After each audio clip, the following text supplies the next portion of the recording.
À quoi servait le gaz et la fermenterie de l'époque? L'utilisation du gaz date du XIXe siècle, et la fermenterie aussi. Nous sommes allés au musée des Berthallet, nous étions accueillis par des personnes très aimables, dont une personne qui nous expliquait comment le musée s'exerçait. La flerbenterie sert à travailler la tôle. La tôle est un métal fin. La tôle est de 0,5 mm au minimum. Plus elle est épaisse, plus elle est dure à couper, tordre, mouliner, etc. L'outil pour faire un trou dans la tôle est nommé la poinçonneuse.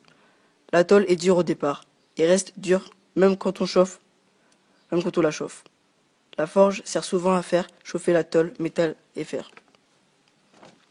Le gaz. Le générateur à acétylène a deux gaz, donc il se nomme acétylène, obtenu par de l'eau qui coule sur une pierre à carburant. Puis le deuxième qui se surnomme l'oxygène, qui lui est un carburant qui fait brûler l'acétylène par un outil appelé un chalumeau. Pour pouvoir mettre en marche le chalumeau, il faut donc deux gaz, l'oxygène et l'acétylène. La flamme du chalumeau est à 3100 degrés en général.